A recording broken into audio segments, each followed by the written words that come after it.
Good morning. Welcome to the public briefing on the public accounts of 2023 to 2024 with the Auditor General of Canada and the Comptroller General of the Government of the Northwest Territories and their respective teams. My name is Kieran Testart. I'm the MLA for Range Lake and the Chair of the Standing Committee on Public Accounts. Today we are joined by officials from both offices. At the table with us are Karen Hogan, Auditor General of Canada, David Irving, Principal. Sitting at the back are Kelsey, Hogg, Director, and Emilia Ann Duval, Parliamentary and Territorial Liaison. We have Julie Mujcin, Comptroller General, Celestino O, Assistant Comptroller General, and at the back of the room, Vincent Hardy, Manager, Consolidated Public Accounts Preparation and Reporting. So before we start our proceedings today, I'll remind members and witnesses that all comments, questions, and remarks should be directed through myself as chair, and please wait to be recognized before speaking. We'll give members 10 minutes for questions and answers between themselves and the witnesses before moving on to another member. And now I'll ask members to introduce themselves, starting with our Deputy Chair, Minister Kaptana. Good morning. I'm Lucy Kaptana. I'm the MLA for the Nunavut riding, and I'm also a minister responsible for Housing Northwest Territories and minister responsible for status of work. Good morning. I'm Cheryl Yakalai. I'm the member for the DETRO. Thank you. And now we'll go to members online, starting with Mr. McNeely. Yes, good morning, everybody. My name is Danny McNeely, representing the Sahtu region. Thank you. Mr. Rogers. Good morning from snowy Inuvik. My name is Denny Rogers. I'm the MLA for Inuvik Boot Lake. I look forward to the presentation this morning and the question and answers. Thank you. And joining committee today, Mr. Hawkins. Chairman, my name is Robert Hawkins. I'm the MLA for Yellowknife Center. And as always, it's a pleasure to be here. I'm not a member of the committee, but I do like to follow its proceedings, and I find it extremely interesting and educational. Thank you very much. Forward to today. Thank you, Mr. Hawkins. We aim to please on both those counts. I'll now turn to the Auditor General, and you can provide your opening remarks. Then we'll go to the Comptroller General for her opening remarks, and then any presentation you have, and then question period from the members. So we'll start with Ms. Hogan. Mr. Chair, thank you for the opportunity to discuss our audit of the consolidated financial statements of the Government of the Northwest Territories for the 2023-24 fiscal year. I express my gratitude and respect to all Indigenous peoples who have contributed to shaping and safeguarding the beautiful lands they call home throughout the Northwest Territories and Canada. I am accompanied by David Irving, who was the principal responsible for the financial audit, and Kelsey Hogg, who was the director. As the Government of the Northwest Territories' independent financial auditor, our responsibility is to audit the government's consolidated financial statements and express an opinion on them. As legislative auditors, we also audit and report on the government's compliance with specified authorities. The Government of the Northwest Territories Public Accounts, which includes the consolidated financial statements, is a key accountability document that can help Legislative Assembly members understand the results of the government's financial transactions. Therefore, our audit of the consolidated financial statements supports the Legislative Assembly's oversight of the government, promotes transparency, and encourages good financial management. The committee's review of the public accounts is an important step in ensuring accountability for how public funds are spent and how government finances are reported. The government carries out its accounting and financial reporting responsibilities through the Office of the Comptroller General within the Department of Finance. The Comptroller General will answer questions about the financial statements.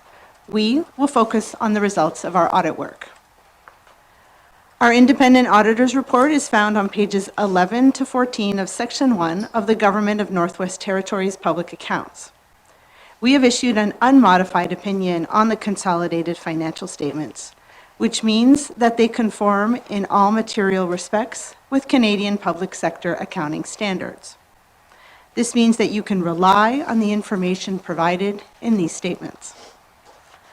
Starting in 2023-24, the government was required to implement 2 new accounting standards related to public-private partnerships and revenues. The adoption of these 2 standards resulted in additional financial disclosures in the financial statements. We noted that the new standard on revenue was a challenge for the government to implement, and this was the second year in a row where we found that the government had difficulties in implementing new accounting standards. Given that a significant new standard is coming to effect in April of 2026, we provided management with recommendations on how it can improve implementing such standards in the future. I would like to thank the Comptroller General, the Deputy Minister of Finance, and the staff of the departments and agencies who were involved in preparing the government's consolidated financial statements. Mr. Chair, this concludes my opening remarks. We'd be pleased to take any questions the committee members may have. Thank you. Thank you, Ms. Hogan. We'll now move over to Ms. Mujcin. Good morning, and thank you for inviting us before the committee to discuss the 2023-2024 Consolidated Public Accounts of the Government of the Northwest Territories. With me today from the Department of Finance is Celestino O., the Assistant Comptroller General, and Vincent Hardy, the Manager of Consolidated Public Accounts Preparation and Reporting. The public accounts is a key accountability and transparency reporting mechanism of the GNWT and presents the financial position and results of the operation of the Consolidated Government Reporting Entity for the fiscal year. These documents provide important information on how the government reporting entity spent its money in the year and how that's been compared against its original budget. The consolidated public accounts are audited by the Office of the Auditor General of Canada, and the independent auditor's report, again this year, provides an unmodified or clean audit opinion. In terms of the financial highlights, the 2024 Consolidated Public Accounts reports that revenues and expenses were $3 billion, resulting in an operating deficit of $17 million. During the year, the GNWT invested $303 million into capital infrastructure, and net debt increased by $142 million to $1.7 billion. Overall borrowing was $1.51 billion, which resulted in the government's residual borrowing capacity being $285 million at March 31, 2024. Effective April 1, 2023, there were a number of changes to the public accounts for the implementation of new accounting standards. These standards are issued by the Public Sector Accounting Board, who sets the accounting standards, followed by the Government of the Northwest Territories.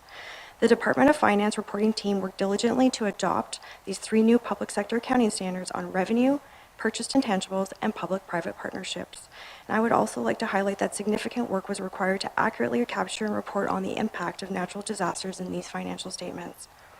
Looking forward, the Public Sector Accounting Standards Board has issued a new conceptual framework and reporting model, which is effective for years beginning on or after April 1, 2026. What will be very noticeable are the changes to the presentation and format of the statements, and my office has started the preliminary planning to implement this new standard. Finally, I would like to once again acknowledge the finance teams from every GNWT department and agency for their contributions to the earlier and on-time completion of these consolidated financial statements.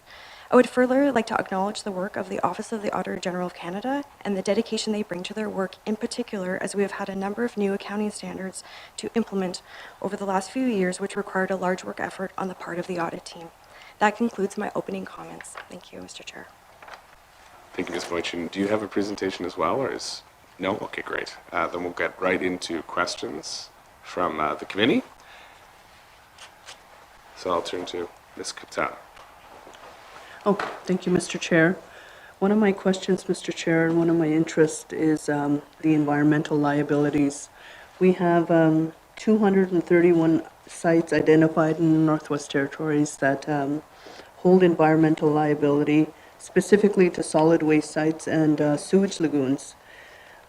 Understanding that we assign a line item called asset retirement obligations to our financial accounts, what I'm interested in is, first of all, what is the budget amount each year to clean up these environmental liabilities? Thank you, Ms. Kaptana. We'll go to Ms. Mujcin. Thank you, Mr. Chair. The Department of Finance holds the budget for environmental liabilities, and that budget is $2 million a year. Thank you. Thank you, Ms. Kaptana. Thank you, Mr. Chair. If the budget is $2 million a year, considering we have $219 million in liabilities for solid waste sites and another $127 million in sewage lagoon cleanups, wouldn't the government of the Northwest Territories assign more dollars to clean up these liabilities? The reason I'm concerned about this is many of these liabilities are located in our remote and isolated communities. So these liabilities sit there and they're listed on the government's environmental liability list and they're not getting cleaned up. So that worries me that we're not assigning more dollars to clean up these liabilities. Thank you, Mr. Chair. Thank you. Ms. Mujcin, can you speak to that? Thank you, Mr. Chair. I'll start this, and then if more details are required, I'll pass it to the Assistant Comptroller General. But at year end and throughout the year, we work closely with our departments. So while the Department of Finance holds the budget and the responsibility for ensuring that this liability is accurate at year end, we work with departments. We go through the public sector accounting standards for what would qualify to be booked as an environmental liability. The departments review the listing of sites, and so sometimes new sites are added, or sometimes sites are removed if they no longer qualify or if they are remediated. And the departments also provide us those estimate of costs that we then include in our liability. Thank you. Thank you, Ms. Kaptana.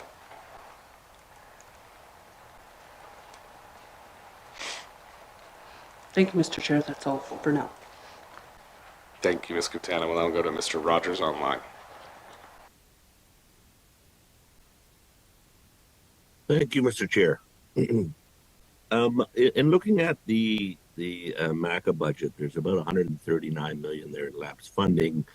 A little over 100 of that, I think, and I understanding that it's flow through funding, and I think 81% of their funding is flow through. The 100 million that is lapsed for, I believe it was called the. Look here, sorry, 100 million had lapsed, but 100 million had lapsed. And I guess I'm just looking for a little explanation on if that's timing, if it's deferred, and out of that 100 million, I guess, what portion of that is disaster relief funding and what portion of that is not disaster relief funding? Thank you. Thank you, Mr. O.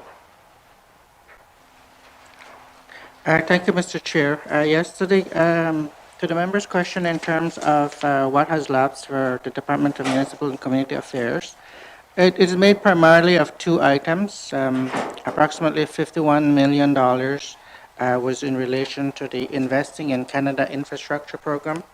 And essentially what the department's experience in that regard was, as a result of the evacuation, some programs were delayed, and as well, there were some opportunities, I think, that they are looking at to roll over into this fiscal year or future fiscal years.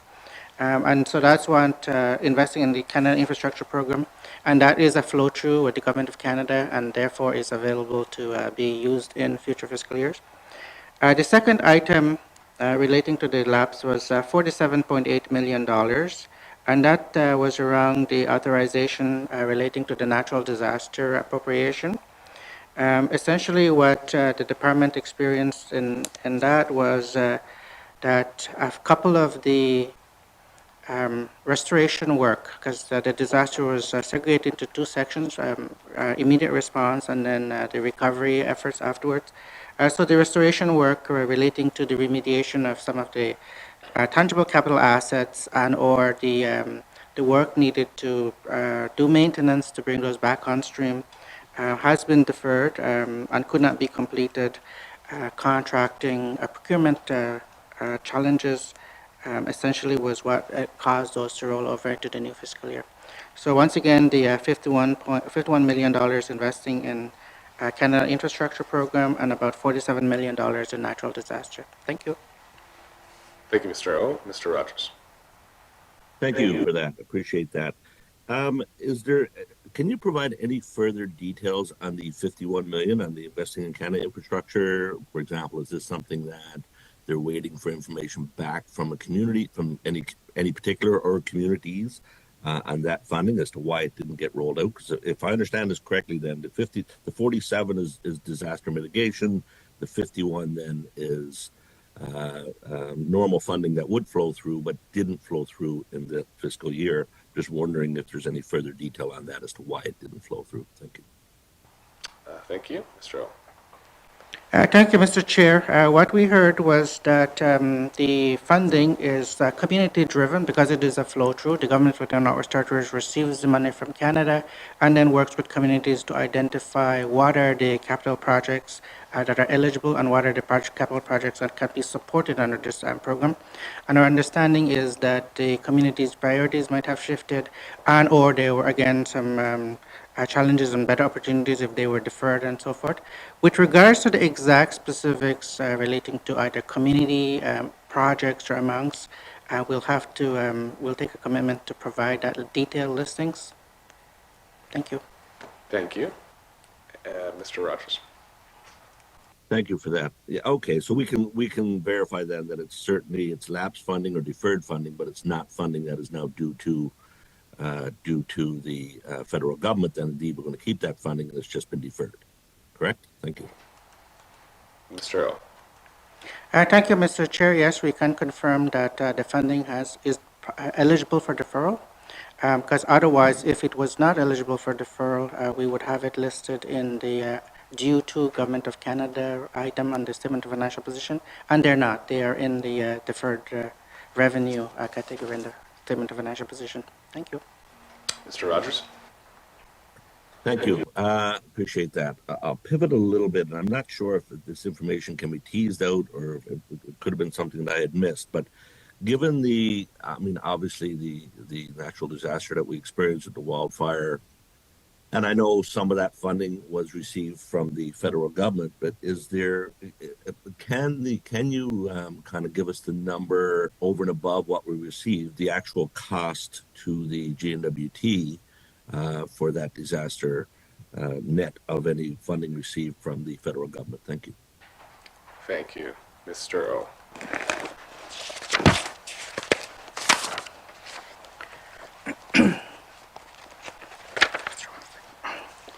Thank you, Mr. Chair. Yes, we're able to provide information relating to the disasters, and the primary one that was experienced in fiscal year 2023-2024 is the wildfire. Of that, the revenue that was recorded in the public accounts is $91 million of expenditures, not including staff costs, of $115 million directly related to municipal and community affairs. There were also costs in other departments, such that at the end of the day, the total cost to the government was approximately $175 million. When we throw in not only the direct response from the municipal community affairs, but also the costs incurred by the Department of Health, Department of Environment, and a few other items. In addition to the direct response, there were some costs incurred by the Department of Environment and Climate Change that were eligible for the DFAA program, and therefore they're included in that figure that we have. Thank you. Thank you. Mr. Rogers. Thank you for that. So 175 million plus a little, and we've received 91 million in revenue, if I understand correct. So are there any accrued receivables then? Is that something that, are there any accrued receivables from the feds on this to make up that shortfall? Thank you. Mr. O. Thank you, Mr. Chair. Yes, of the $91 million, the Government of Canada did make an advance of a significant portion of that to the Government of the Northwest Territories, so that we did not have the cash flow. And yes, there was accrued receivable sitting at the end of the fiscal year. It has since been reviewed to ensure that the amount is recorded properly. However, the $91 million, there was a portion that was accrued at year-end. Yes, thank you. Mr. Rogers? Thank you, Mr. Chair. And nothing above the 91 million that has been accrued. At this point, 91 million is in fact the amount of money that we'll receive from the federal government. Thank you. Mr. Earl? Thank you, Mr. Chair. With regards to the $91 million, that was the total amount that was eligible under the DFAA because the government of the North Stars did have to submit reports and financial information to show eligibility in order to be able to book that income. As the new financial year progresses, we will be reviewing, the departments will be reviewing and identifying any expenditures that they may have additional support for, particularly if it was a little late in the spend and we may not have all the necessary information to make the case to the Government of Canada at year end, at March 31st, 2024. But those will be reviewed, and there is always a chance we always review those invoices to try to make the case to Canada to get some more. But at March 31st, 2024, the $91 million was what was reviewed and considered considered eligible under the DFAA. Thank you. Thank you, Mr. Rogers. Thank you. Thank you for those answers. Thank you, Mr. Chair. That's it for now. Great, and you were almost out of time as well, so that's perfect flow. Thank you to everyone. Before we move to our next member, I just wanted to pick up on Ms. Kaptana's line of questioning around liabilities. And question for the Auditor General staff, but is it your sense that, or can you speak to the liabilities held by how liabilities are funded from a term of risk with the GNWT? Do you feel that they're sufficient, the liabilities, how they're booking the liabilities, how they're looking at the liabilities and recording them in the public accounts are sufficient to address the members' concerns around the significant amount of these sites, especially in rural and remote communities? Ms. Hogan? Oh, sorry, Ms. Hogan? I can do it, yeah, I can do it, and David can add if he would like. I think there's two parts to that question. The first is, do we think that the liabilities are a reasonable amount?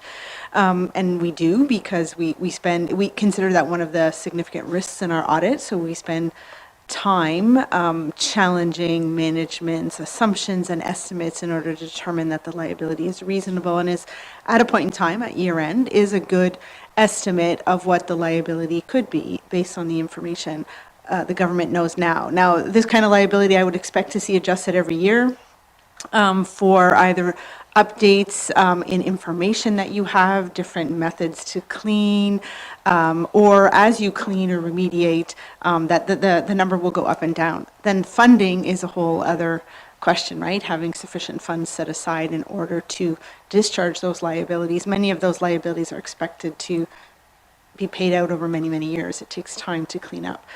So I think that the funding question is one well asked to the Comptroller General, but when it comes to is the liability sufficient, based on the information at year end, we believe it is. Thank you, Ms. Hogan. I'll allow the Comptroller General's office to respond. Who would like to take it? Ms. Mujcin. Thank you, Mr. Chair. That's correct. This liability includes a number of estimates, so we spend quite a bit of time working with departments. There's a lot of work done on the assumptions used to come up with the estimates. And then I did mention the Department of Finance holds the budget for environmental liabilities. And so the liability showing on the statement of financial position is the amount that we have expensed in the past over a number of years since the implementation of this accounting standard. For the liability, we expect based at March 31, 2024, based on the information we have at that date. And as the Auditor General mentioned, we do update that estimate every year based on new information that we gather from departments, and then we make the necessary updates, whether the amount goes up or down, et cetera. Thank you. And you mentioned that was the budget for that is $2 million, and then so is that the amount, the base amount, and then it fluctuates based on that assessment? Ms. Mujcin. Thank you, Mr. Chair. So while the Department of Finance has a $2 million budget, it's not the limit to which the liability is increased. The liability is increased based on the determination of what the total expected cost is of these sites based on the estimates and the work we do with the departments. And so that number has been greater than 2 and has been under 2. So it's just sort of an estimate, if you will, but certainly the work we do is independent of what that budget number is. We will book the liability based on the information we have, based on the estimate of what we expect the cost to be. Thank you. Thank you, Ms. Mujcin. I'll now turn to Mr. McNeely.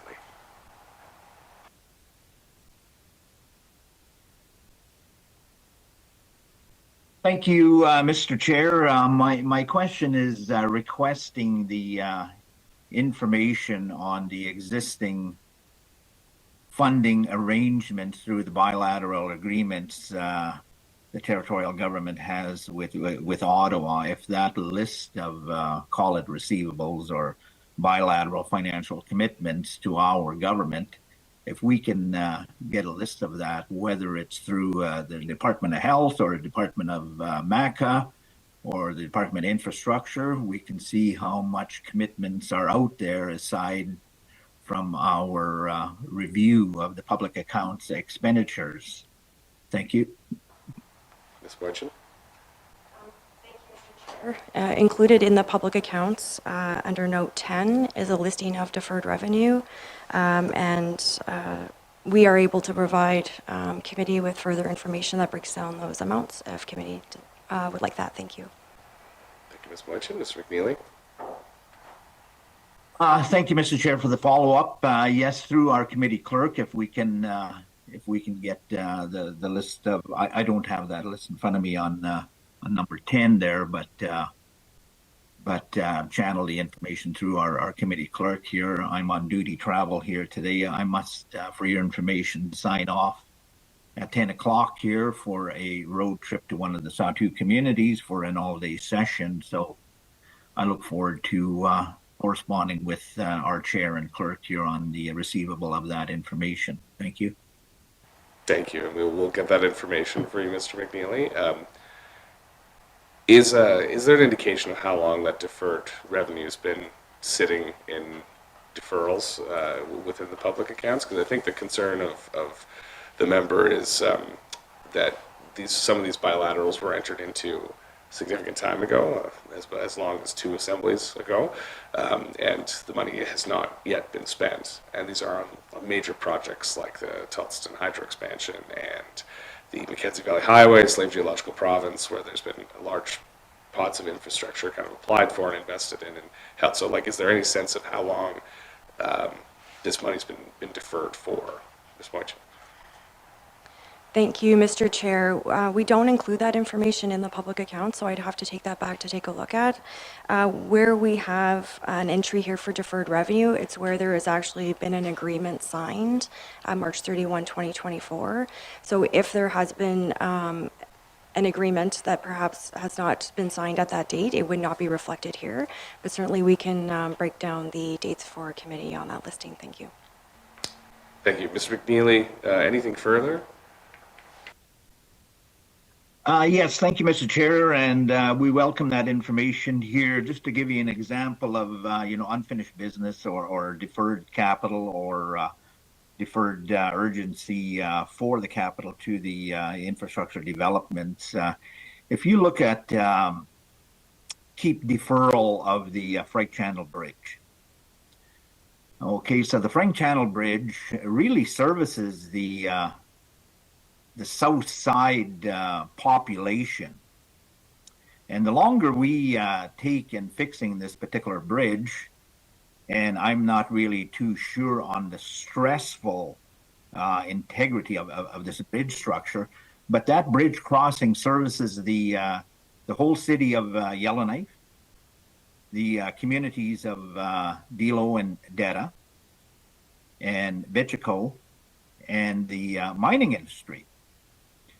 So the integrity of that bridge is aging as we speak.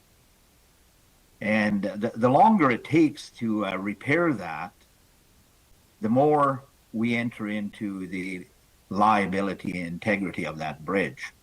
So knowing the income through the bilateral agreements for that bridge will help us understand the rehabilitation or the repair of that structure. So I just share that. You've got a huge population that depends on that bridge. And the longer it takes, the longer it's aging. So I just point that out to our session. Thank you, Mr. Chair. Thank you. Ms. Mujcin, do you have a, no comment. Okay, we'll take that as a comment, Mr. McNeely, but I think it's safe to say that like when money is provided for a project, that I think the interest of the public is that that money is spent on that project and not deferred for a number of years while they're waiting for roads and bridges to get built. So we take your point, Mr. McNeely. Anything further? Any questions for the witnesses, or are you good to sign off? I'm okay to sign off there. Thank you, Mr. Chair. Anything comes to mind before you have to leave us, you're welcome to get back in the queue. Members, I have no one waiting currently, so if you want to have another stab at it. Yes, Ms. Kaptana. Just back to the environmental liabilities, and I don't mean to keep harping on this, but understanding we need infrastructure throughout the Northwest Territories, we need bridges updated, we need our energy facilities upgraded, but still in many of our communities we're left with solid waste sites that are full, sewage lagoons that are filling up, and I'm just wanting to, I want to know how would the departments prioritize a cleanup of these environmental liabilities, considering that we have 231 identified sites throughout the Northwest Territories. How is that prioritized? Ms. Boyd. Thank you, Mr. Chair, for the question. So our responsibility in the Office of the Comptroller General is to ensure that the liability in the public accounts is accurate and based on the best information we have. In terms of the management of these sites, I would have to defer those questions to the departments. Thank you. Ms. Kaptana. How would the departments determine an estimate to clean up the sites? Like how would the departments go into a site and say, okay, it's going to take $3 million to clean up the site based on granular resources or materials, or the looking at the site itself, metal waste, household garbage, industry waste? Like how would the departments determine, and how would the Comptroller General oversee this estimate to make sure it's the right estimate? Ms. Boyd. Thank you, Mr. Chair. I'll start and then I'll hand it over to the Assistant Comptroller General.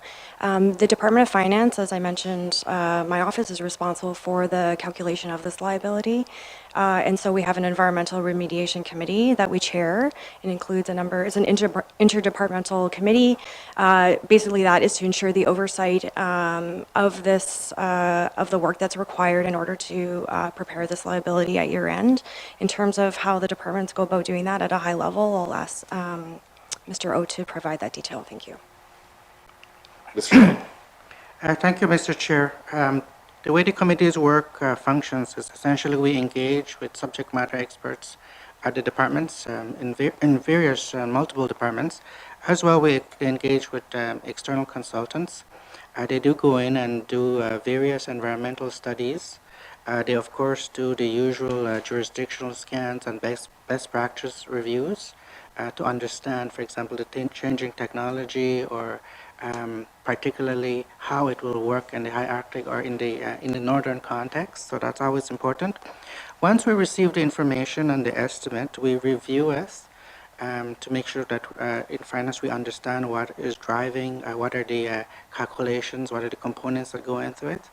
We, of course, also compare it to the experience of the GNWT, and or sometimes we reach out to other jurisdictions to ask if they have comparable information that we could review. And finally, of course, sometimes, if necessary, we look at the having additional external consultants go in and review the work that has already been done. So there's various layers of review that gets done to make sure that the environmental liability estimate is appropriate and is reasonable to meet the accounting standards. Thank you. Thank you, Mr. Chair.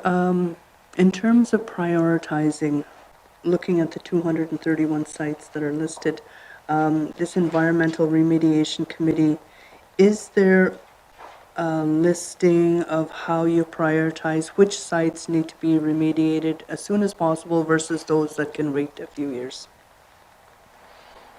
Ms. Mujcin? Thank you, Mr. Chair. That's a question that I'll have to defer to the department in terms of their methodology. Thank you. Thank you. Ms. Katana? Thank you, Mr. Chair. Does the Comptroller General sit on the Environmental Remediation Committee or is involved in the Environmental Remediation Committee? Ms. Mujcin? Thank you, Mr. Chair. The Assistant Comptroller General is the chair of the Environmental Remediation Committee that determines the liability for the year-end reporting. Thank you. Seeing as we have you here, Mr. O, do you want to comment on that work? Sure. Thank you, Mr. Chair. As mentioned, we are involved with ensuring that the estimates at year end are reviewed and they're meeting the public sector accounting standards. One of the questions we do look at when preparing that estimate is the cash flow, because we're going to have to do a discounting calculation. And we do ask the departments to give us their best information that they have in terms of when do they reasonably expect that remediation to take place. If they don't have a particular date, if something hasn't been established as to be remediated at a point in time, then we review the materials that we mentioned earlier to see could we come up with a reasonable assumption as to when it may need to be remediated. And we use both of that information to factor in our calculations. That information, though, is, again, best estimates. The department who are responsible for each site, because every site is assigned to a department, then has to be able to go and review their plans and to firm that up. And so that's how we generally manage it. And so we're getting the information in order to be able to do the calculations. It's not necessarily to be able to make a decision as to particularly when that site will be remediated. Thank you. Ms. Katana? Understanding there is a list and there is some assumptions as to when the sites would be remediated, could the Public Accounts Committee get a copy of this list for information? Ms. Mujcin? Thank you, Mr. Chair. Absolutely, we can ensure this committee has the listing. In addition to an Excel document, we have an online dashboard. It was an interdepartmental effort a few years ago where it's actually a map view of environmental liabilities, and it includes the type of contamination and location.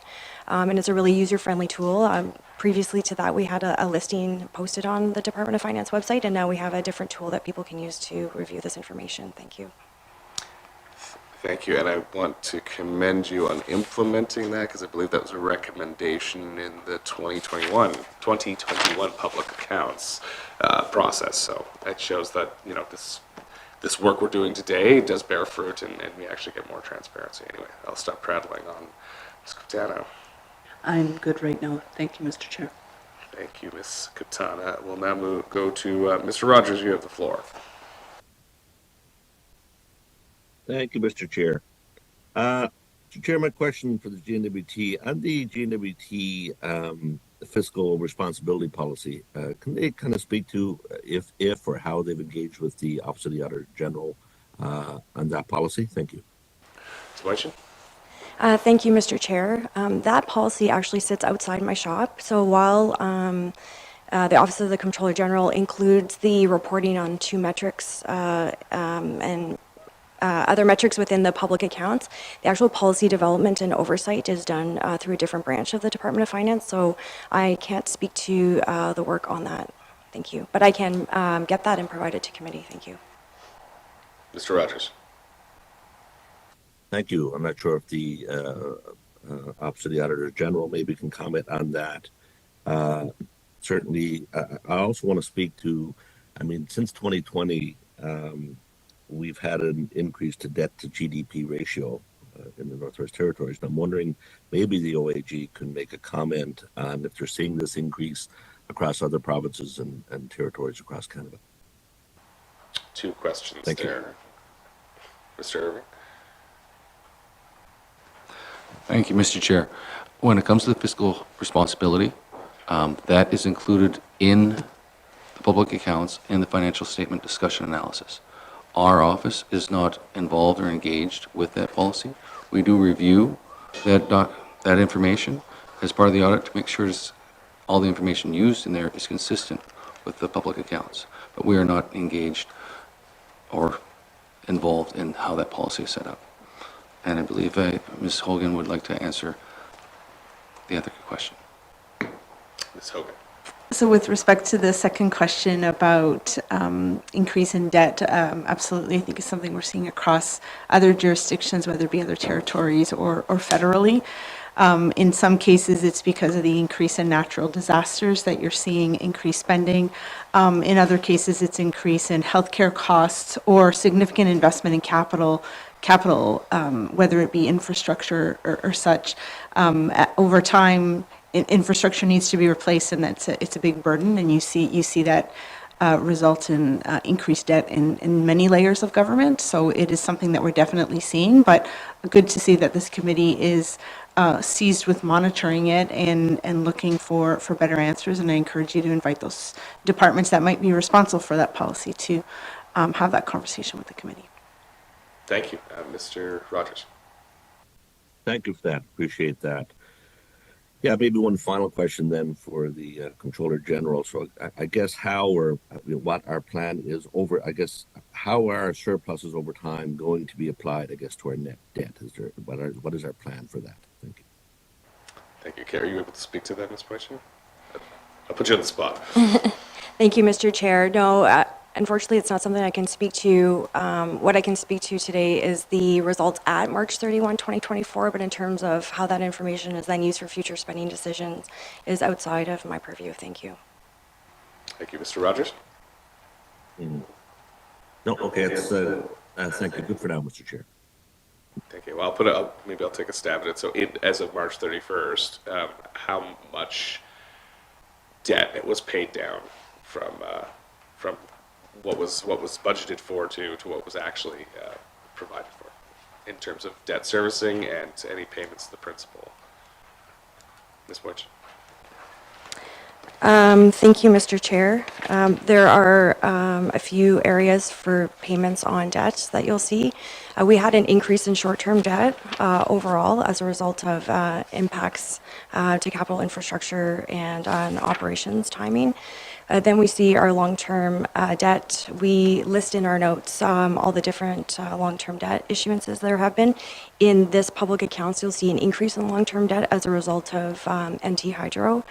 And then when it comes to the P3 note, so those are the three main areas you're going to see the debt payments. So under the P3 note, as a result of the new standard, we split out the payments and the interest, and so that note discloses how much of the amounts for the P3 liabilities were paid down during the year. So those are the three different areas. Thank you, Mr. Chair. Thank you. Mr. Rogers, does that wet your whistle for more questions? And not right now, Mr. Chair. Maybe shortly. Thank you. Thank you. All right.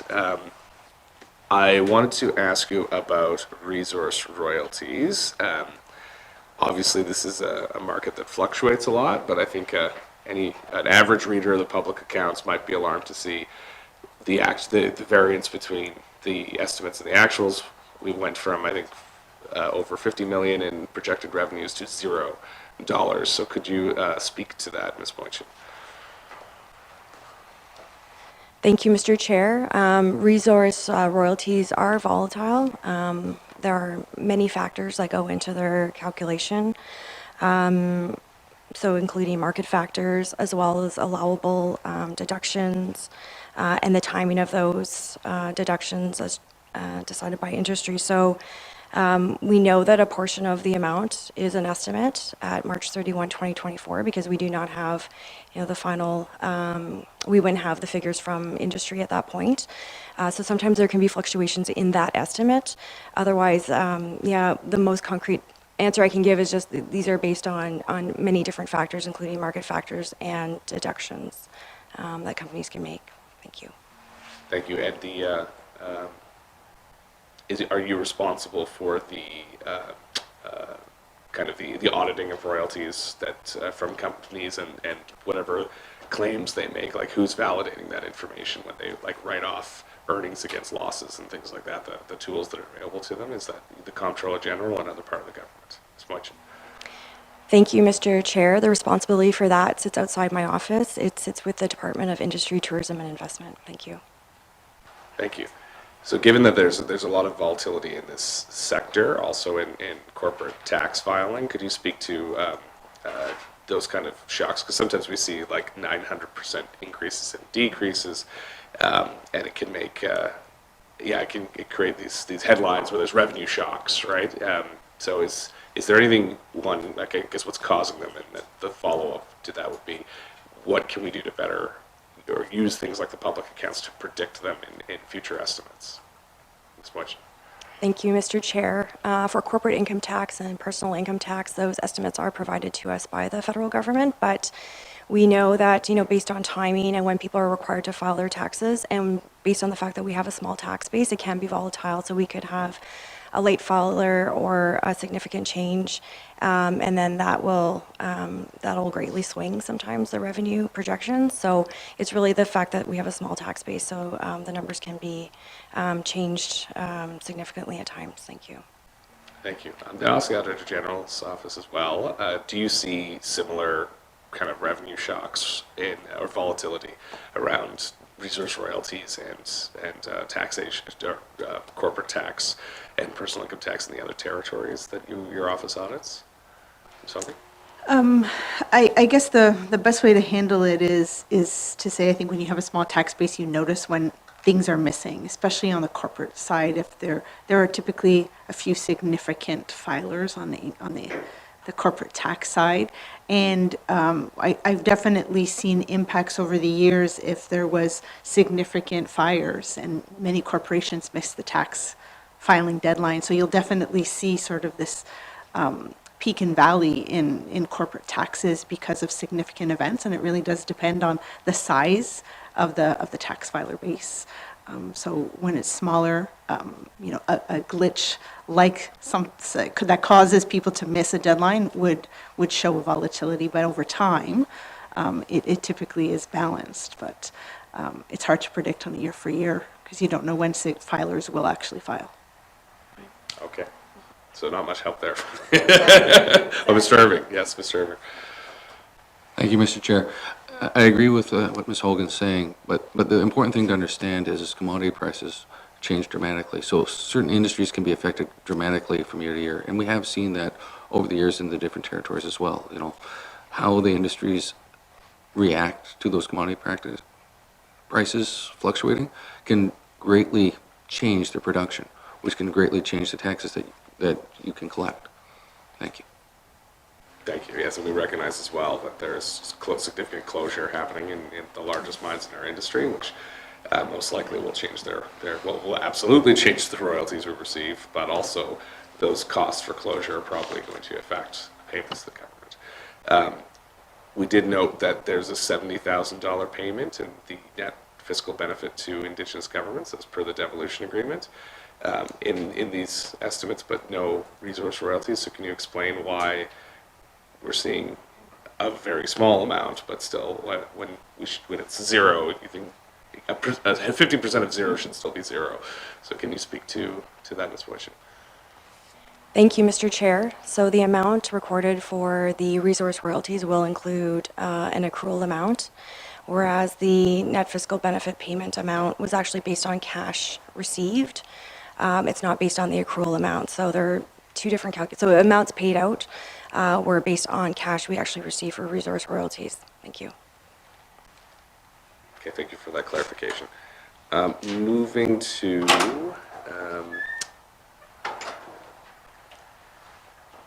we note the two departments exceeded their appropriations, the Executive and Indigenous Affairs and the Legislative Assembly. Could you speak to why that occurred and what will now happen now that those appropriations have been exceeded? Ms. Mujcin. Thank you, Mr. Chair. At year end, my office I'll step back. The Financial Administration Act allows the Comptroller General to deem an appropriation at the end of the fiscal year where a department has exceeded its appropriation. And so we reviewed the actuals once they were finalized and audited against the budgets, and we did determine that were two departments that had exceeded their appropriation. And as a result of my review, those amounts were deemed and reported as required under the Financial Administration Act. Thank you. Thank you. Is there guidance on that process? Because, like what's the range? If someone exceeds their appropriation by $150 million, do you just deem that appropriate? Like I guess there's a concern when we vote on these on the estimates that department's going to stick within those appropriations. So like what guidance do you apply to these things? And if there's any further detail you can provide to these two instances as well, it'd be appreciated. Ms. Mujcin. Thank you, Mr. Chair. At the moment, we do have an interpretive bulletin in our financial administration manual, which is available online. But we have determined that we would like to add some additional clarification and criteria to that so that people outside my office are familiar and understand what this criteria is used to determine whether a deeming is appropriate. In the case of one of the departments, it was based on a year-end employee benefits amounts for retirement and pension that caused them to exceed their appropriation, along with amounts for two projects that were actually where the budget was actually appropriated through a supplementary appropriation process, but was sitting in a different department.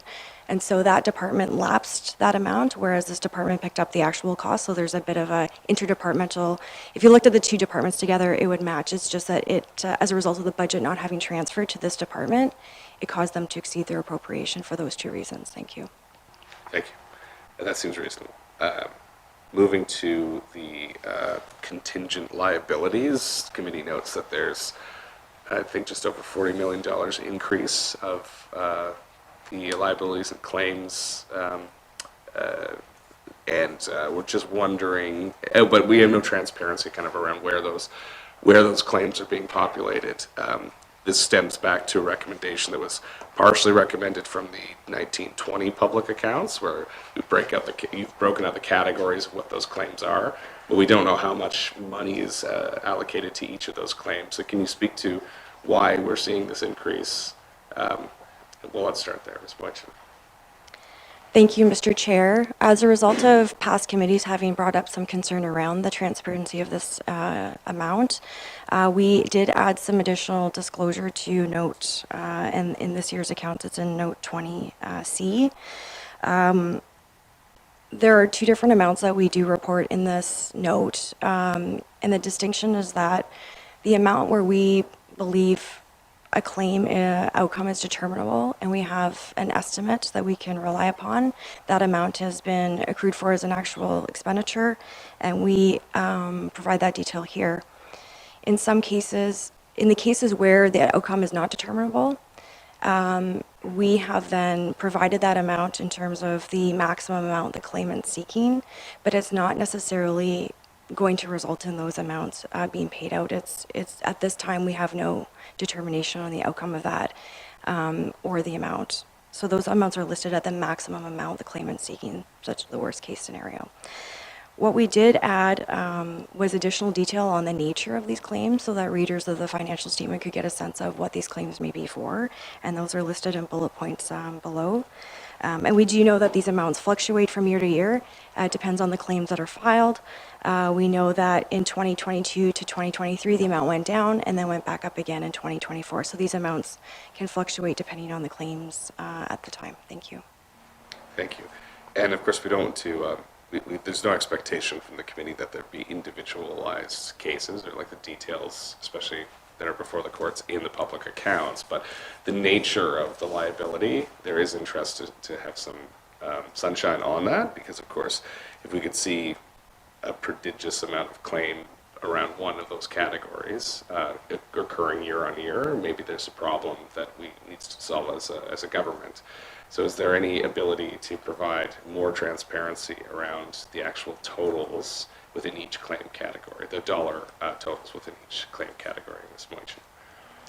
Thank you, Mr. Chair. We were comfortable with the additional disclosures we had provided, but we are, always willing to, on committee's recommendation, have another look at whether, since we've implemented these new disclosures, whether there is more information we can add since then. So we're willing to take that away and have a look. Thank you. Thank you. Committee, is anyone else? Yes, Ms. Yakalai. Thank you, Mr. Chair. At March 31st this fiscal year, it appears we continue to have high cost of healthcare delivery. Is that a trend you're seeing across Canada?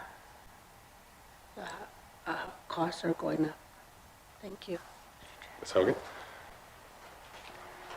I've definitely seen it in other territories, and healthcare costs are provincial, so as the federal side, it would be hard for me to comment on it, but definitely across the territories, we're seeing increased healthcare costs and other public accounts work that we've done. Oh, Ms. Yakalai. So it's not only, it goes right across Canada. Forget that we don't have to touch that. So it's going up right across Canada because things are going up. Prices of things inflation is going up. So, yeah, that's what I wanted to know. Thank you. Thank you. And committee notes that there's been, the Health Authority, the Northwest Territories Health and Social Services Authority, has had sustainability plans on the books for quite some time.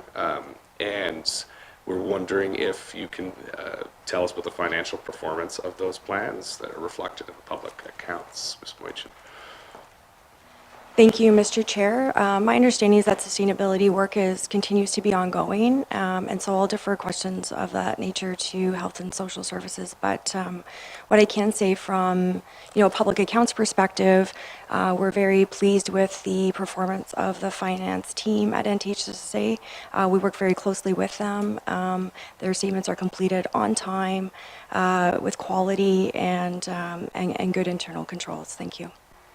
Mr. Irving, can you speak to that as well? Because I know that you've worked with the authorities on improving their financial audits. Thank you, Mr. Chair. When it comes to Northwest Territories Health and Social Services Authority, that is an audit that our office does do. One of the key things that we did highlight in our hours report for NTHSA was an emphasis of matter, calling attention to their going concern and independence because they rely so heavily on the government for funding. We have talked to and made recommendations to NTHSA to take a look at their programs, to take a look at which programs are fully funded by the government, partially funded by the government, and not funded by the government, and negotiate with the government as to which programs and what level of programs should be done. That is an ongoing negotiation, but that is an area that we're following along as well. Thank you. Mr. Irving, have you seen progress over successive audits on those negotiations or on the amounts that are those three categories you mentioned? I can say, thank you, Mr. Chair. I can say definitively that there is a committee at NTHSA working on these negotiations. I can also say that taking a look at the current year's fiscal results for NTHSA, that their deficit did decrease, but it has been many years awaiting progress. So progress is starting to happen. We can see that, but that's a better question to NTHSA or to the government to discuss further. Thank you. No, absolutely, and we'll probably defer that to a more political committee, but numbers don't lie, as they say. Mr. Rogers. Thank you, Mr. Chair. Mr. Chair, I note that in previous reviews, the committee acknowledged that we weren't aware of any in-year financial reports. And I know one of our recommendations were that the Department of Finance take steps to publish in-year fiscal reports on a quarterly basis. Can the Comptroller General provide a timeline or update on implementation of that? Thank you, Mr. Chair. Thank you, Mr. Chair, and my office did appreciate that recommendation. At this time, we're not set up structurally to provide in-year financial reports. So a number of the estimates and calculations that are done to inform the completion of these financial statements are done at year end. And so a mid-year financial statement is not something we're able to prepare at this time. Thank you. Mr. Rogers. Thank you. Okay, maybe I'll pivot a little. I'm not sure if this is a question for the Office of the Auditor General, or it may be a bit of a rabbit hole, but given the our gains in our Heritage Fund, which, as Mr. Chair, you know, we are currently reviewing under another committee, I guess, how does the gains in our Heritage Fund compare to others, other Heritage Funds across the country? Thank you, Mr. Chair. Is anyone able to comment on that? And it's fine if you can't. Okay, I'm seeing Mr. Rogers, the Auditor General is unable to speak to the financial performance of the fund. You have another question? Maybe, thank you, Mr. Chair. Maybe an update on the timeliness of reporting from other entities, and I guess how our other entities are doing in terms of reporting times for public accounts. Thank you, Mr. Chair. Yes, Ms. Mujcin. Oh, did you? Oh, sorry. If you're looking about other entities, I'm assuming you mean other governments across the country. If you mean within the territory, the Comptroller General for sure should be able to answer that. I think this is an ongoing debate I see a lot across my AG colleagues across the country. Obviously, more timely information is more relevant to make better informed decision, but you don't want to push timeliness to a place where you compromise accuracy and quality of that information. Many of the provinces can issue their public accounts in the June-July timeframe. The federal government takes until the end of August, September, typically to finish and close their books. And the territories, I think, are usually very timely, have had some hiccups in the last few years, but I think it's one of those areas that requires a lot of ongoing focus and can be impacted by changes in leadership in the Comptroller's office or the Department of Finance or across any major territorial corporation. So it's something to always keep an eye on, but I agree that more timely is more relevant.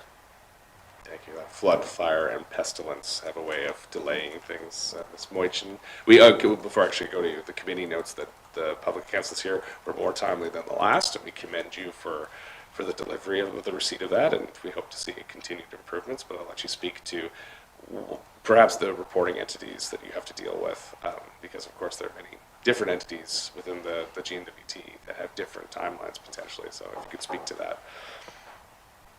Thank you, Mr. Chair. Yes, thank you. There's over 20 entities that we consolidate into the government reporting entity that you see before you today. So it includes the GNWT departments, but then also includes all the boards and agencies that are considered to have control that results in them having to be consolidated in. And some of those entities have subsidiaries that also have to be audited. So there's a bit of a flow-through effect that they need to have their audits done before they can consolidate into ours. And the OAG needs to perform their work as well to ensure they're satisfied. So, one of our consolidating entities has 23 subsidiaries, so they spend quite a bit of time getting that rolled together before we can get it. But not to say that every year we do look at our schedules, we look where we can find some improvements.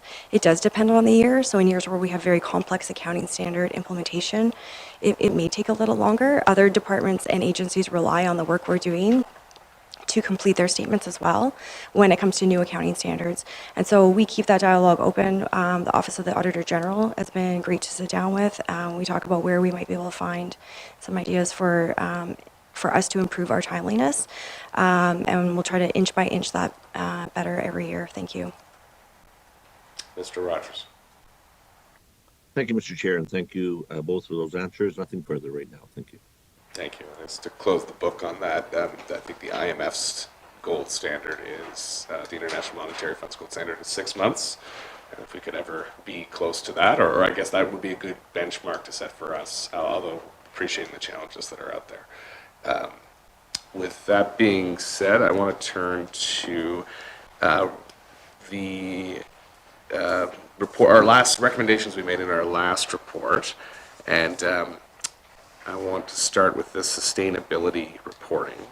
This is an emergent area of public accounting, or I guess accounting standards, to find a way to quantify ESG in terms of audit and accountability.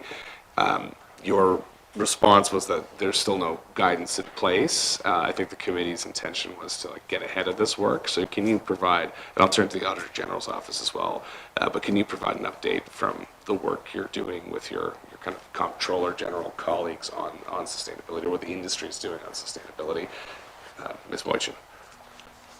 Thank you, Mr. Chair. You're correct in that at this time there are no, so the GNWT follows the public sector accounting standards, and there are no sustainability standards that we're required to follow at this time.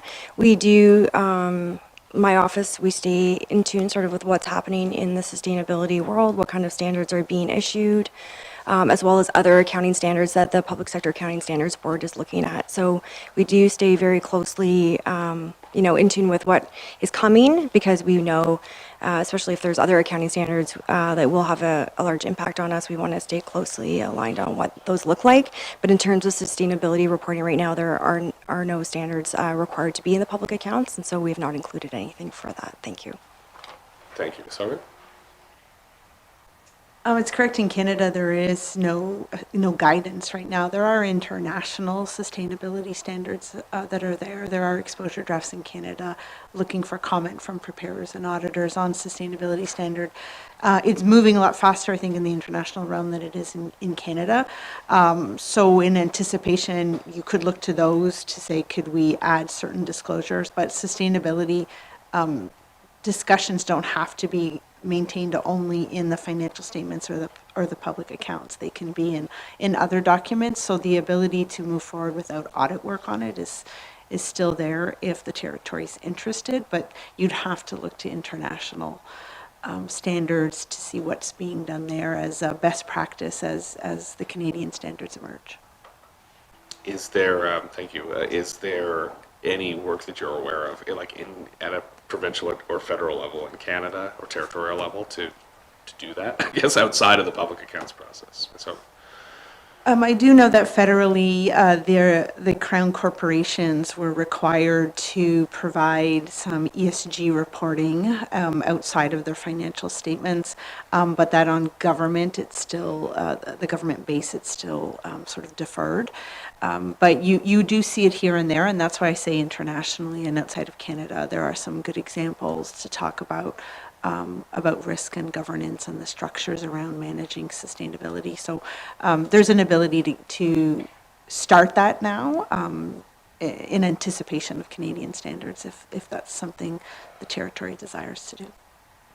thank you. And I guess one final thing on this, and I don't know if you care to speculate, but we have obviously a significant regime change in the United States that has specifically targeted ESGs to kind of remove them from the equation in capital or in markets particularly.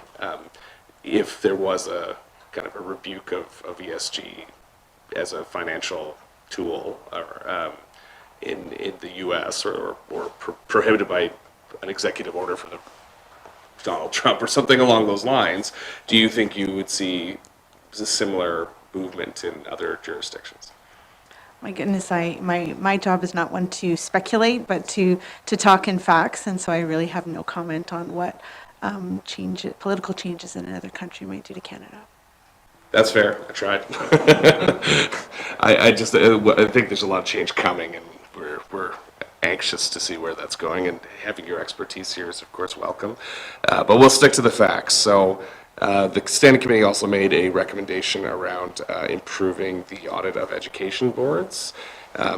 We note that the GNWT provided revised audit instructions. Have you seen an improvement from education boards, councils, and authorities to provide clarity relating to their fundraising accounts? And I guess the most material ways, do we see fewer qualified audits with education boards since you've applied this new instruction to them? Ms. Mujcin. Thank you, Mr. Chair. Based on the timing of our instruction and their year end, I think that that has not yet been reflected in these public accounts, but in future years. But what I can say is that if you look at the auditor's reports for the 2024 public accounts, you can see that there are actually two entities who had modified opinions, or sorry, qualified opinions, now have clean opinions in how they've changed some of their fundraising, and they've reported it on their financial statements. So we are continuing to have that dialogue to ensure that entities are aware of the requirements in order for us to bring these into line. Thank you. Thank you. Moving along to simplifying the public or the financial disclosure notes. So there would be less in the public accounts that would require review by the auditor. What work has been done to that? We note that you have provided correspondence to the committee, and we are continuing to review that. But have you identified areas of the FSDA that you can remove to improve the timeliness of the public accounts? Ms. Mujcin. Yeah, thank you, Mr. Chair. Definitely when we make decisions to include new information in the public accounts, and particularly in the financial statement disclosure analysis section, we do have a think about what kind of impact will this have on future years, because we'll have to continue to update this information, gather it, ensure it's accurate. And so we don't take it lightly when we add something new. It's because it's considered high risk by committee, or it's information that's valuable for decision makers. And so we want to make sure that that's always front and center. When it comes to the actual note disclosures that are audited, those are based on public sector accounting standards. We also want to ensure we're providing enough information in there for readers to understand what that note is all about. So we want to be careful not to trim any of that back too much, but definitely in the FSDAs where we really look to ensure the information is simplified. So we've done a number of reviews to reformat and reflow the information so it's best for the reader. But in particular, we reformatted completely the financial highlights for the public accounts, I want to say about 3 years ago. And it was so that if somebody was interested in the public accounts but did not want to actually go through all of the financial statements and the information, this was a bit of a 6-page document where they could get a really good sense of what the financial highlights were, what they meant, and why they were what they were, to make them more usable and more interesting to the end user. So I think that was a big improvement that we made. In terms of note disclosures, sometimes it goes the other way where we feel like more disclosures required. And so one year we determined to add a note on deferred revenue, which of course committee is very interested in those amounts, because previously we did not have that note with that much detail in the consolidated financial statements. They were only in the non-consolidated financial statements, so we brought that in. Yes, it's more work, but we think it's important information, and it's a material amount that users of the financial statements will want to know more about. Thank you. Thank you. Could I have a comment from the Auditor General on how much time does it take to look at the information in the FSDA, and is it something that, and perhaps a comparison to other jurisdictions as well? Ms. Hogan?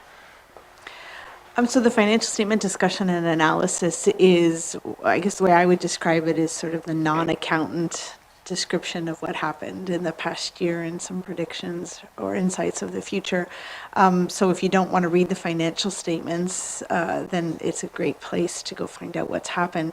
I would offer up that the Public Sector Accounting Handbook has a statement of recommended practice. They call it a SORP number 1, that talks about best practices on what you could put into your financial statement discussion and analysis.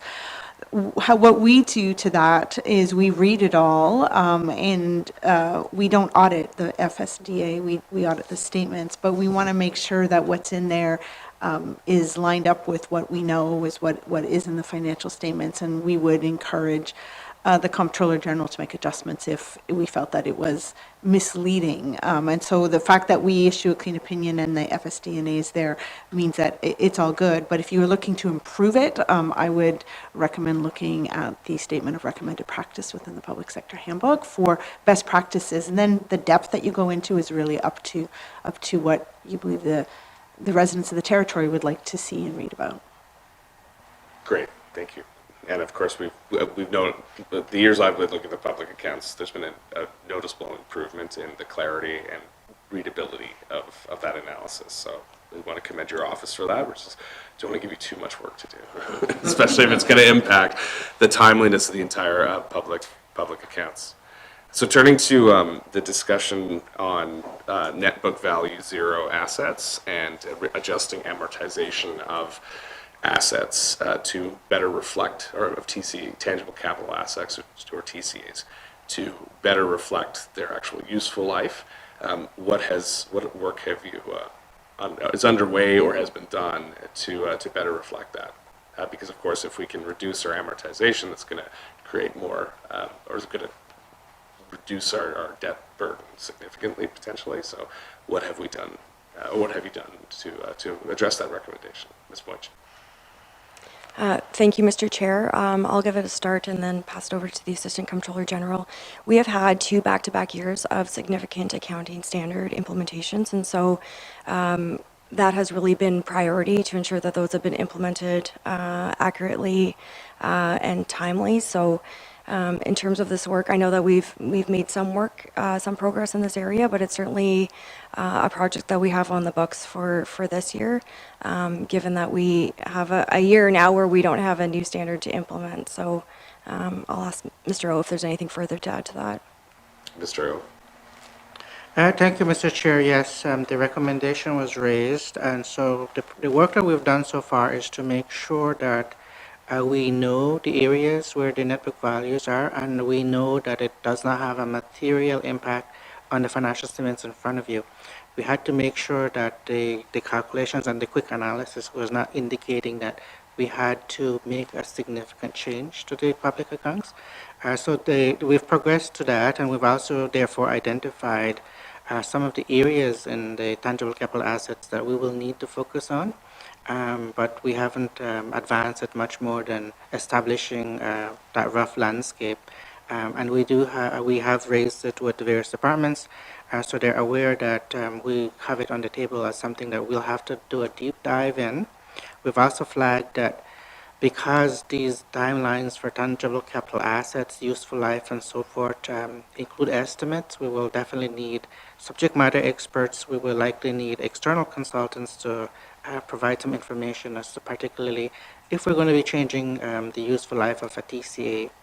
It is what we use now is established based on historical information, and if we're going to revise that, the question is going to be what is the basis that we're going to use to come up with a new useful life. We're going to have to do quite a bit of stratification of the type of assets and so forth. So we've raised that to the departments to kind of give them a bit of time to think on it, and because we will need to circle back to do the work, to do the analysis, to review if changing the useful life is the path to go. Regarding the comment that it would adjust the debt, I don't believe that it necessarily would, because those TCAs were acquired historically, and so therefore the amount that was used to finance it is set. What we would necessarily be looking at is how does it impact the amortization expense, if possible, and therefore the net debt change, but the actual borrowing itself wouldn't be impacted because again it's a historical spend. So, thank you. Great, thank you for that clarification. Can we expect to see some progress on this in the next public accounts then, or when you report back? Thank you. Ms. Mujcin. Thank you, Mr. Chair. The 2025 accounts are in front of, we're just about to finalize year end coming up, so I don't think it'll be for this year end, but we will certainly look at our timeline and report back to committee on that. Thank you. And to the Auditor General, and this is something we see in other jurisdictions as well. It's kind of a concern around the net book zero thing. I'm just wondering if this is a kind of something you notice with our accounts, or if this is something that is an issue of public sector accounting that we're trying to improve upon across the country. Mr. Irving. Thank you, Mr. Chair. This is a common thing that we have seen. To be fair, a lot of the amortization rates that were set for a lot of assets 20 years ago were based on those historicals, and a lot of the assets that the territories have received were, to be fair, given from CMHC when we're talking about Housing Corp, so you received older assets as well. There's two sides to this. On the one side, you're going, it's very good, you've been able to maintain those assets and continue to use them beyond their useful lives, so that's very positive. But it does raise into question that if you're able to extend those useful lives so long, any of the current assets that you have that isn't fully depreciated, you should be revising them based on what your experience is, because your experience currently is much greater than it was in the past. Thank you. Thank you, Mr. Irving. Ms. Katana, did you know? Yes? Do you have a question? No? Okay. I will think, I have a few more, but I think we've been at it for a while, so why don't we take a short recess, around 10 minutes, and then we'll come back and conclude our hearing. So, committee, we're recessed.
Thank you. I'll call this committee back to order.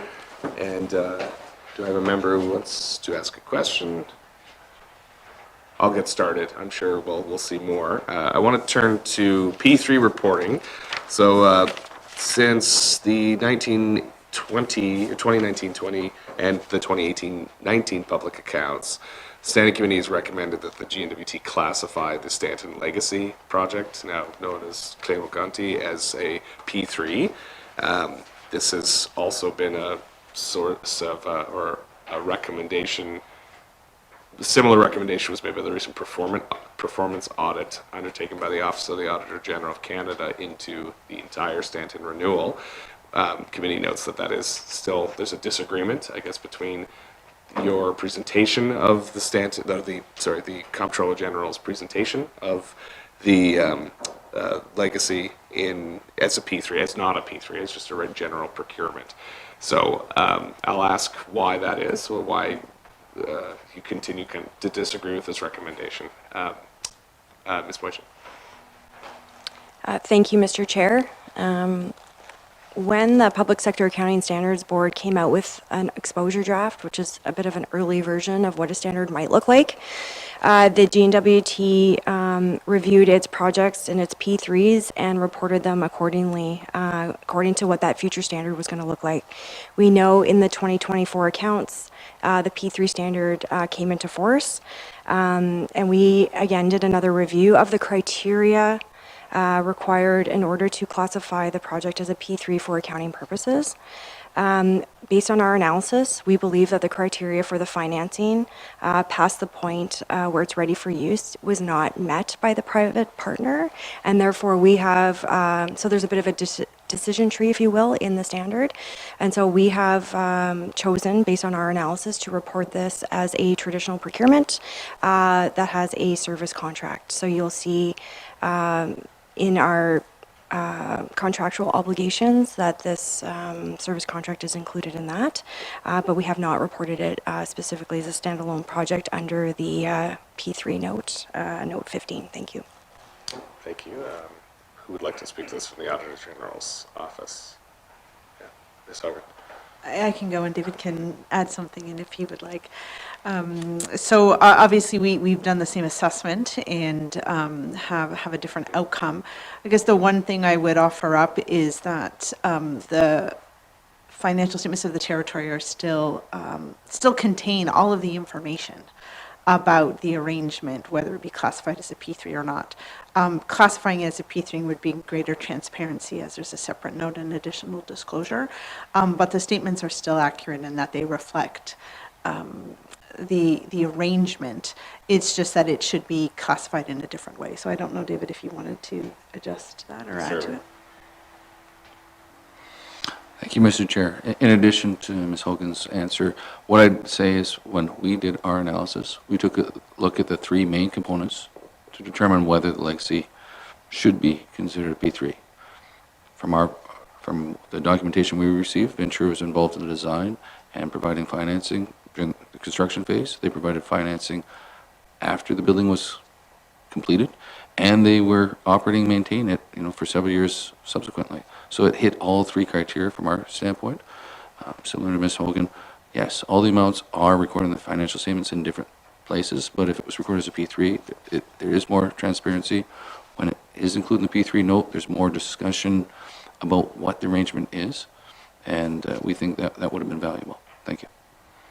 Thank you. So what specific disclosure are we missing then, because it's not being presented this way? And I guess I'll ask both parties, but I'll start with the Auditor General, with Mrs. Hogan. Oh, Mr. Irving. Thank you, Mr. Chair. Whenever there's a new P3, there's a discussion of what their arrangement is. In addition, you also get to see all the changes that occur in the liability. You'll also see, when you're taking a look at the P3 note disclosure, what are the operating commitments, what are the capital commitments. It's classified as P3, not as just a regular agreement with all the other regular agreements that are done for the government. So that is the additional disclosure that we're talking about. Thank you. Ms. Mujcin. Thank you, Mr. Chair.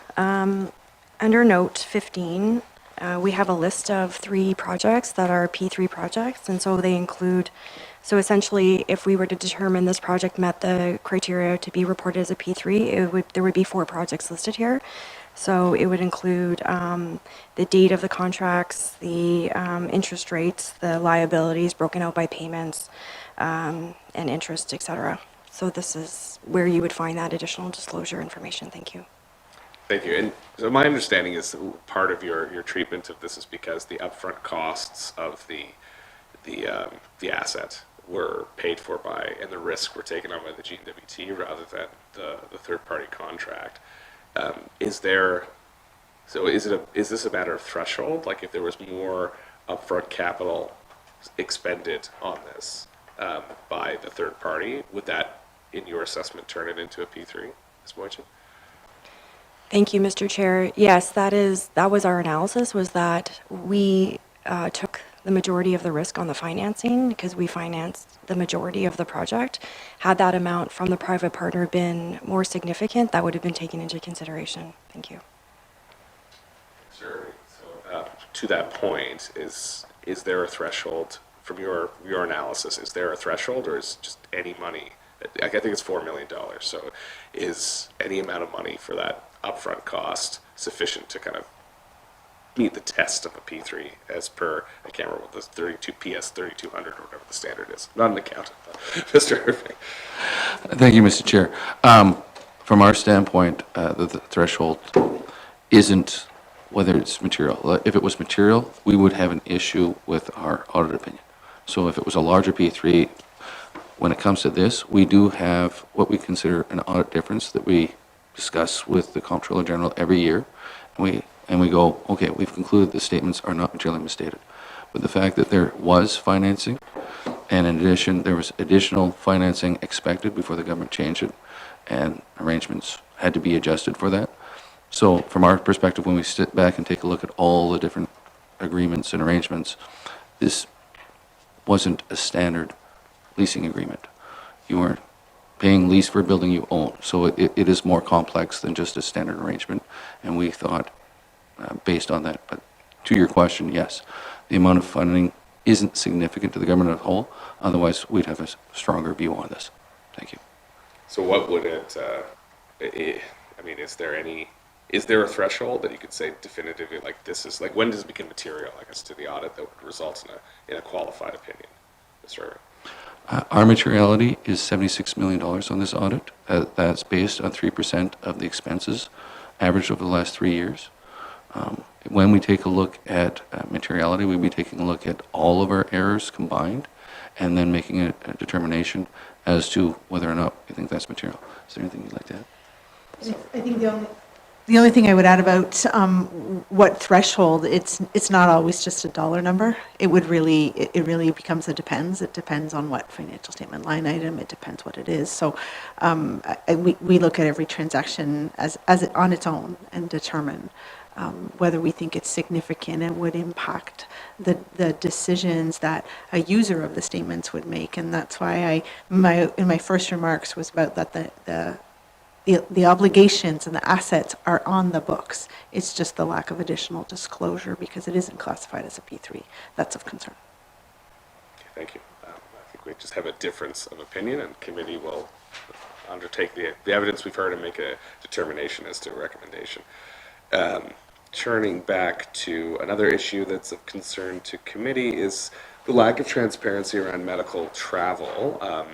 This is a program that's spread out across multiple expenditure categories, I guess, or purposes, rather than a single line item. And there's interest in, unlike other jurisdictions, where we can see a very clear, this is how much we're expending on medical travel. That's how it works in Nunavut. Committee feels strongly that like having some very clear transparency and seeing where that number is going up and down year on year would help create more awareness and daylight on the cost of this program. The health authority has identified medical travel as a key cost driver, so it also let us understand the sustainability efforts. Is there a way for you to aggregate that number and present it in the public accounts, Ms. Mujcin? Thank you, Mr. Chair. NTHSSA does disclose some information in their schedules on medical travel and other travel as a separate line item. However, what you're looking for is including the other agencies as well as the government proper. So it's something that we can definitely take away from this meeting today and have a look at what is possible. Thank you. Thank you. With that, I will turn the floor over to Mr. Rogers.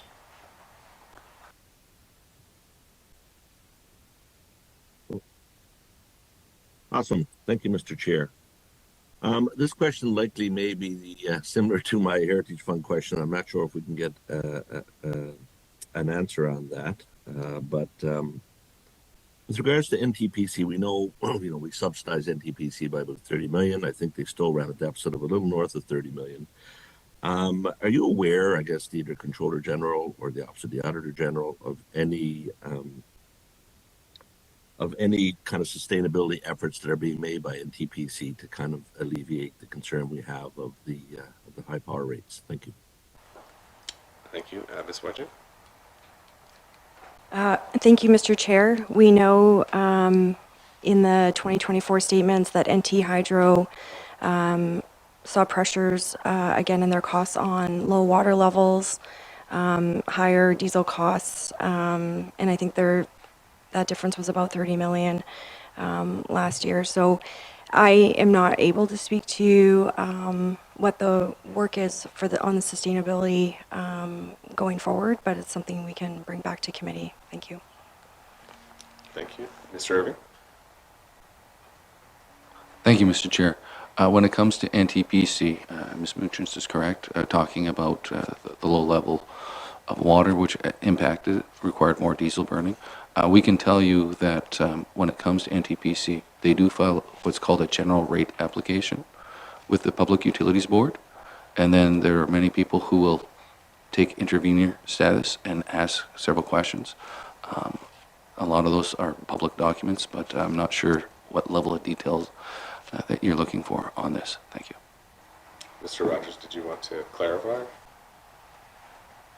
Thank you, Mr. Chair. No, I mean, listen, we know that there's been some major projects that have went over budget. If we look at the High Point windmill in the Nuvik, for example, and we know that some of that has, and I'm aware, I mean, obviously with the wildfire season we had, it certainly delayed some of their projects and some of the work they were doing.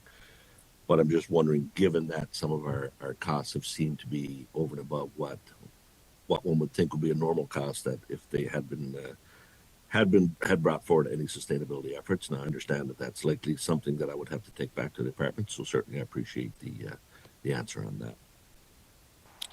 I'm not sure if there's...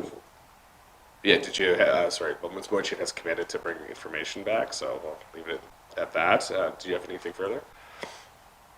Sure. Maybe, Mr. Chair, thank you. If I can pivot to the NWT Housing Corporation. I know there's 400 million in there for tangible capital assets being held. I guess my question is that number, I guess, accurate based on the useful life of these assets? Thank you.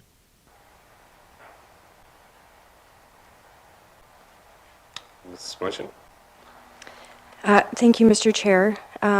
When the recommendation was brought forward to look at assets in productive use but with a zero net book value, our work will be not just on the government department assets, but it'll be looking out that policy, that direction, whatever change we determine is appropriate will then apply to all agencies. So it'll be important for them to be included in that work. So it's not just for government department assets, it'll include housing as well as NT Hydro, et cetera. Thank you. Mr. Rogers? Okay, thank you. So I guess my question is the 400 million then, are we aware right now that the 400 million that we have in housing, is that accurate based on I guess the question, is that accurate based on the useful life of the assets? Ms. Mujcin? Thank you, Mr. Chair. Yes, our determination was based on our review of the tangible capital assets that those amounts recorded at March 31, 2024 were accurate. Thank you. Mr. Rogers? Thank you, Mr. Chair. That's okay for now. Thank you.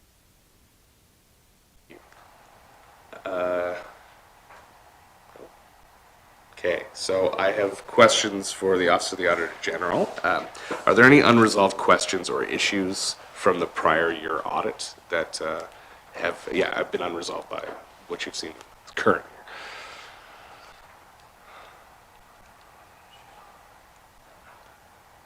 I'll take it and then you can jump in if So- you'd like.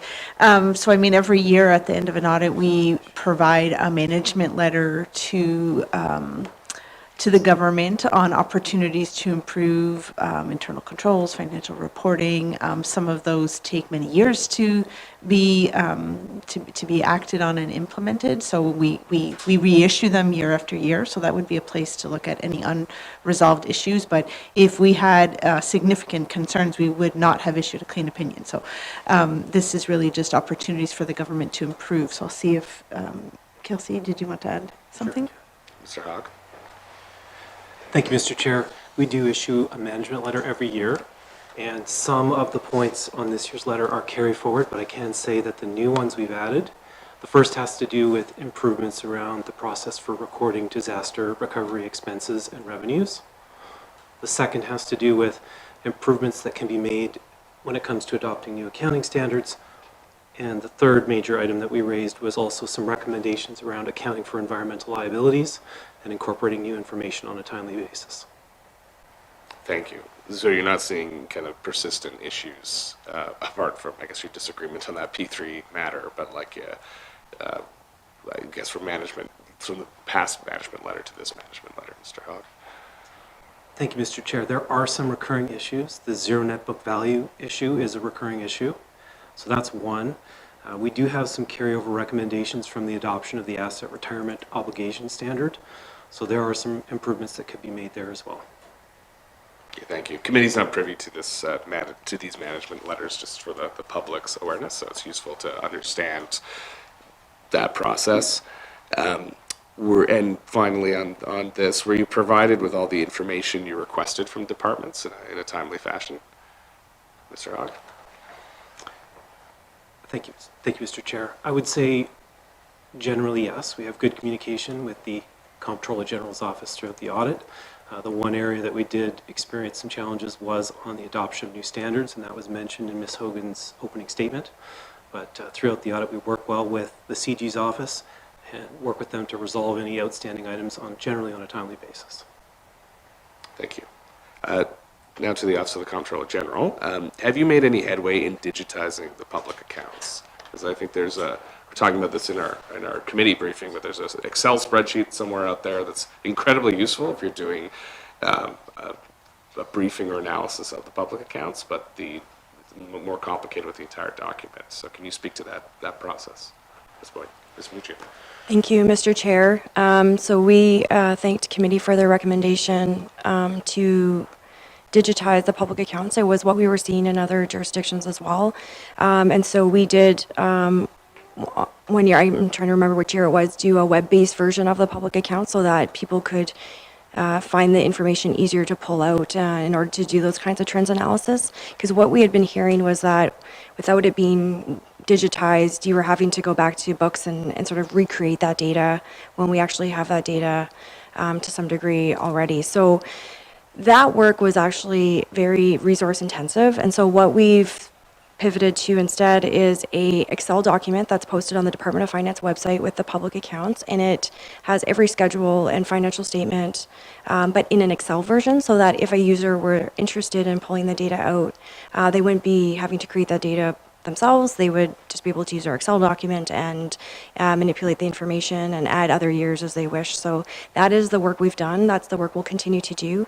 That is only on the consolidated financial statements. We do always have to sort of balance the work effort and resources with other priorities as well. So I think this is an area where we heard from committee there was some frustration of having to create that data from scratch, and so therefore we have this information for you and others who wish to use it available online. Thank you.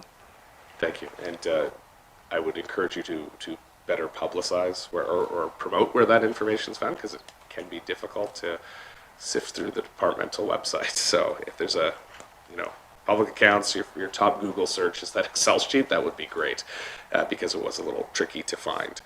On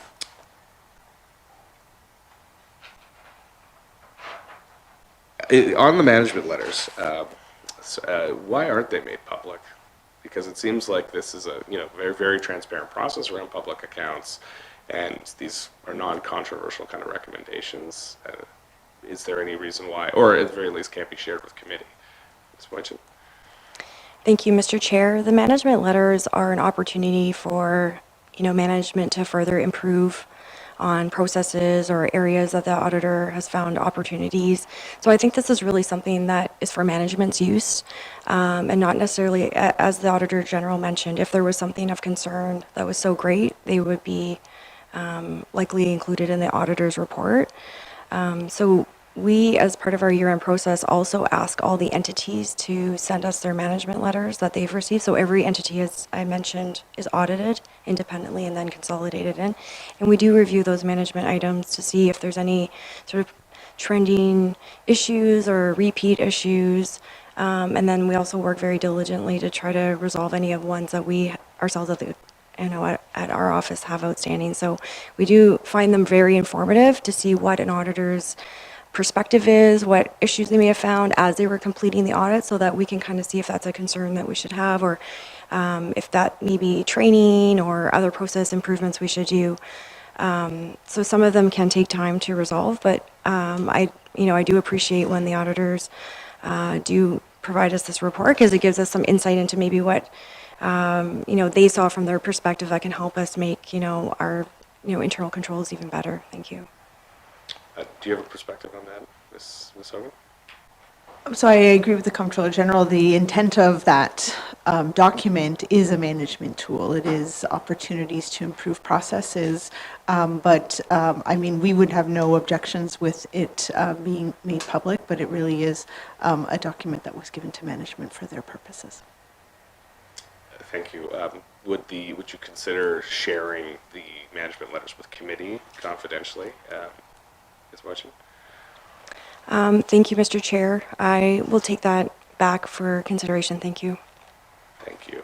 Committee, I've exhausted my lines of question. Yes, Ms. Kaptana? Thank you, Mr. Chair.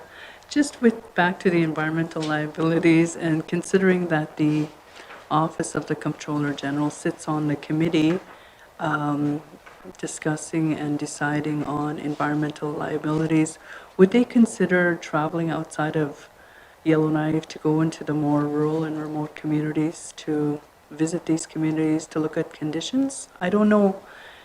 I understand the fiscal situation the government's in, but sometimes travel would kind of open up your eyes to conditions in our remote communities. Thank you. Ms. Mujcin? Thank you, Mr. Chair. So the committee the purpose of the committee is to ensure the liability for the financial statements is accurate and correct. And so that information comes to us, and it could be through external consultants or internal experts. And I can't really speak for their process of traveling or the work that they've done in order to bring us those estimates. But we can get that information for committee. Thank you. Ms. Kaptana? Thank you, Mr. Chair. I just think it's important that people see for themselves conditions in our communities, so they get a good idea making decisions on behalf of the Northwest Territories. Thank you, Mr. Chair. Thank you, Ms. Kaptana. Just to clarify, your office is accounting for the liabilities, but you're making decisions about which ones are addressed. Do you want to confirm that, Ms. Mujcin? Thank you, Mr. Chair. That's exactly right. Thank you. Thank you. So obviously we'll have to have a broader discussion, I guess, as MLAs around how we assess this, because I think there's been very good points raised today, and this is great to have that discussion and have a clear picture of what the liabilities are. Now we need to figure out how to address them. So did you have anything further, Ms. Kaptana? Siakalai, you're good? Okay. Well, seeing that we have no further questions, I will thank our witnesses here today. I really do want to commend you on the implementation of those new accounting standards and the improved timeliness of the accounts. It takes a lot from everyone's teams to pull these things together, and we understand how difficult that is, and we're always going to be saying do it faster, quicker, smarter. And we just want to say when we do see improvements, we really do want to commend your office and all of the accounting offices on this. So thank you very much for that. And hopefully you have some breathing room before the next round of changes. So I'll allow you to make any closing comments, Ms. Mujcin. Thank you, Mr. Chair. Thank you for having us today. We appreciate being able to be here and answer your questions and provide you the information you need to do your job, and so that the public listening maybe get some clarification on things that they were looking for too. So thanks for your time today. Thank you. Thank you. And Ms. Hogan, your inaugural visit to the Northwest Territories, I'll allow you to provide some closing comments as well. I was actually going to say that, and thank you for the warm welcome for my first visit ever to the Territory. I have looked forward to it, and I'm looking forward to spending the day enjoying the beautiful Territory. I just want to thank the committee for its very thoughtful study of the public accounts. Those volumes and the financial information can be overwhelming, and it's great to see such careful and thoughtful consideration of the issues that are important to the Territory. So I hope that you'll have this excitement about the public accounts every year, so thank you. We have a very enthusiastic committee, so thank you for that. Public accounts are a passion of mine, so it's great to have colleagues who are equally passionate and witnesses who are so cooperative. So thank you for being here. I'll excuse the Comptroller General, and I'll ask the Auditor General to stay. This concludes the public portion of our hearing.